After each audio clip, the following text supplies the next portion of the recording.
Si vous usinez des panneaux à la CNC ou vous faites de la découpe laser, vous savez à quel point chaque centimètre carré compte. Dans ce quick tip, nous allons prendre en main l'outil d'imbrication de Fusion 360.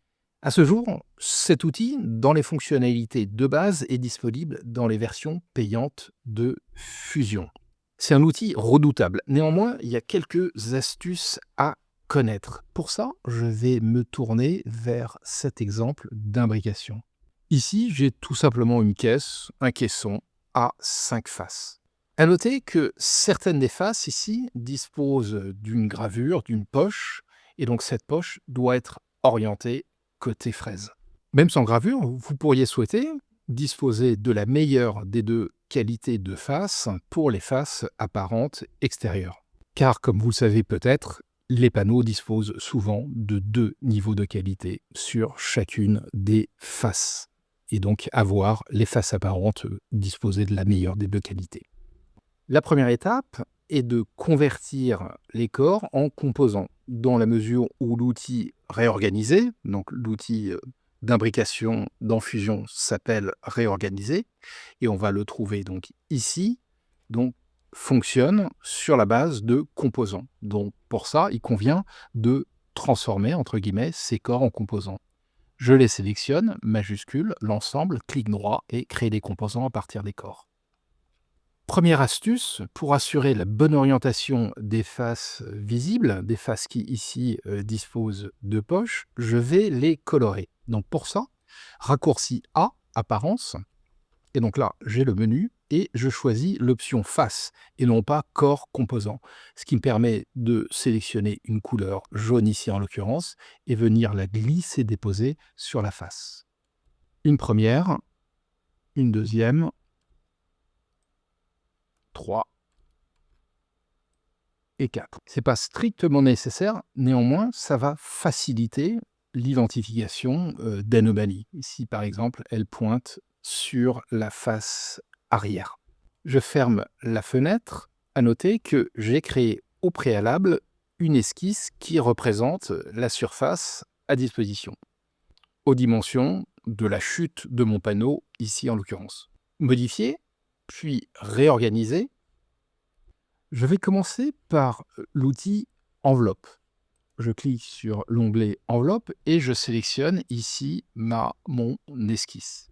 Par défaut, autoriser l'organisation partielle est activé, je vais la désactiver et ça va m'alerter de manière visuelle si Fusion n'est pas en capacité d'imbriquer l'ensemble des pièces sélectionnées.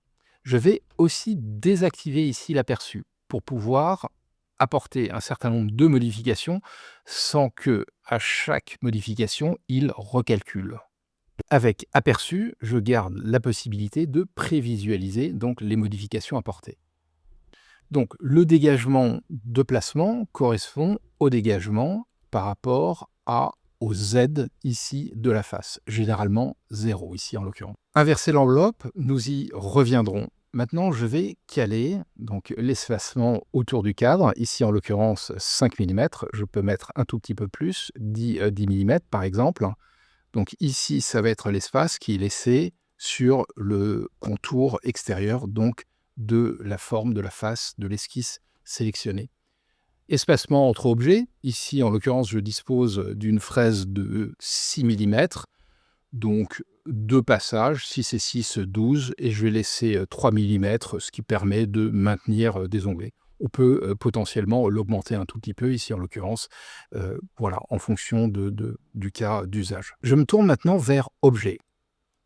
Dans Type de solver, donc celui qu'on va le plus fréquemment utiliser, c'est Forme réelle 2D. Donc Rectangular DD va créer une boîte de contours autour de l'objet et organiser celle-ci, imbriquer celle-ci sur la base donc de son rectangle enveloppant, si on veut.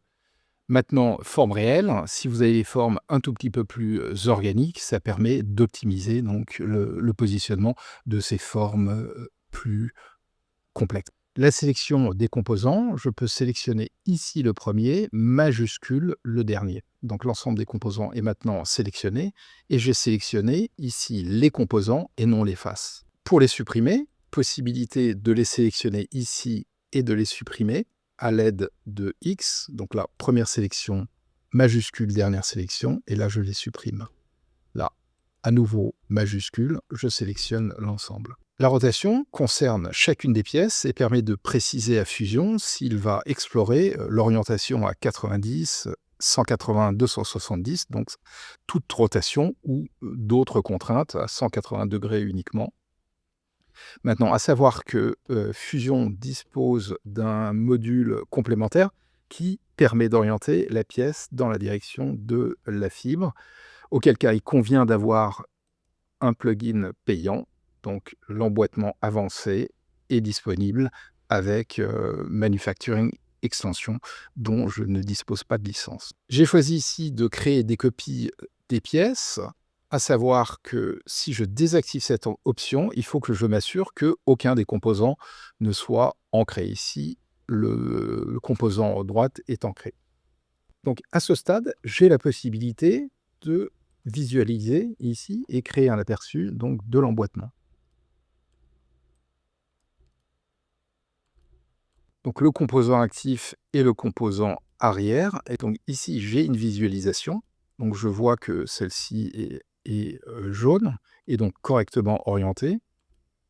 Maintenant, pour modifier son orientation, donc la lecture ici est de cette flèche qui est donc perpendiculaire à la face. Donc la flèche ici va s'orienter vers le haut. J'ai la possibilité de l'inverser, soit ici, ou éventuellement ici. Donc arrière, je peux inverser la sélection. Et donc là, aucune modification n'a été apportée parce que l'aperçu est désactivé. Donc possibilité ici de faire un aperçu. Alors il se peut que Fusion modifie donc la disposition des pièces. Ici, en l'occurrence, il l'a pas fait. Il a simplement donc inversé. Donc la flèche ici, arrière pointe vers l'arrière, et donc vers le haut, j'ai bien la face qui apparaît donc sur la face en contact avec mon martyr. Je vais rétablir en cliquant ici sur l'icône et aperçu. Donc, à noter que ici, c'est le composant. Donc là, je vais supprimer cette sélection et nous avons la possibilité donc de sélectionner une face. Pour ça, je vais me positionner ici, je sélectionne la face et donc c'est la face maintenant qui est sélectionnée. J'ai un icône qui correspond donc à l'icône de la face.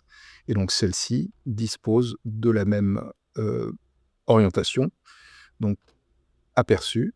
Et donc là, elle est correctement orientée et possibilité éventuellement de l'inverser, aperçu. Donc généralement, on va se tourner vers la sélection des composants.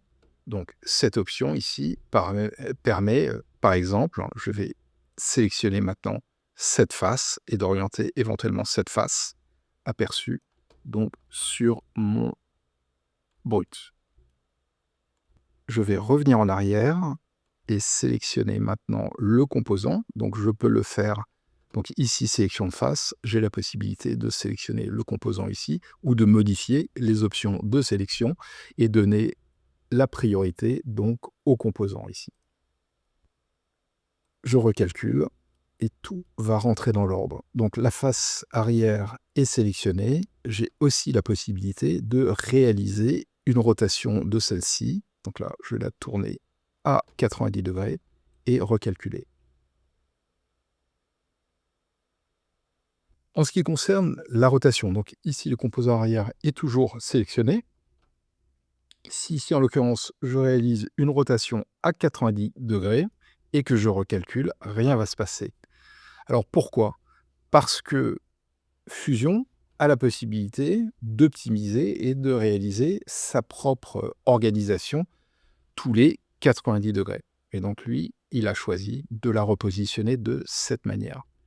Donc, si je réalise maintenant une rotation à 45 degrés et que je recalcule, dans la mesure où ces 45 degrés ne rentrent pas dans les degrés de liberté que j'ai accordés au logiciel, la face va être réorientée. Je vais rétablir cette rotation par défaut ici. Et si maintenant je souhaite orienter la pièce arrière et face dans la même direction que gauche et droite, je vais désactiver ici les rotations. Pour comprendre la logique, je vais me positionner comme ça. Donc celle-ci et la suivante. L'esquisse ici, l'enveloppe, qui s'appuie sur une esquisse, repose sur un plan de construction dont l'axe X est visible en rouge. Et donc Fusion va venir orienter cette flèche magenta dans la direction X sur laquelle l'esquisse, encore une fois, a été dessinée. Donc si je fais maintenant un aperçu, la pièce va être orientée donc dans cette direction ici, aperçu. On peut voir que la vue face ici a été positionnée perpendiculaire à l'axe des X. On peut donc soupçonner que la flèche pointe vers le haut. Je vais maintenant la sélectionner ici et là, je vais la réorienter. Donc je vais la réorienter de manière à ce que celle-ci soit orientée dans la même direction que les faces gauche, droite et arrière. Et je fais un aperçu. Reste une option à explorer. Je retourne dans Enveloppe et donc ici la possibilité d'inverser l'enveloppe. Pour ça, je vais basculer dans la vue avant et les pièces sont positionnées sur la face supérieure en direction du Z positif si on veut. Et donc là, je vais inverser l'enveloppe et recalculer. Donc ici, le panneau a été, en l'occurrence, tourné à 180 degrés. Et si j'accepte, OK. Et on se rend compte que ces faces se retrouvent maintenant donc à l'envers, entre guillemets. Toujours possibilité dans le posage de définir donc la direction Z ici pour aller les usiner. Personnellement, j'ai une préférence pour voir mes objets avec le Z positif vers le haut.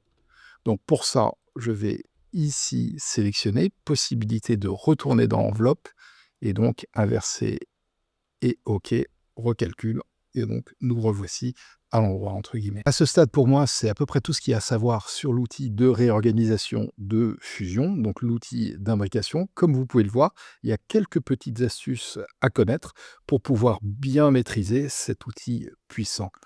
Bon usinage à tous.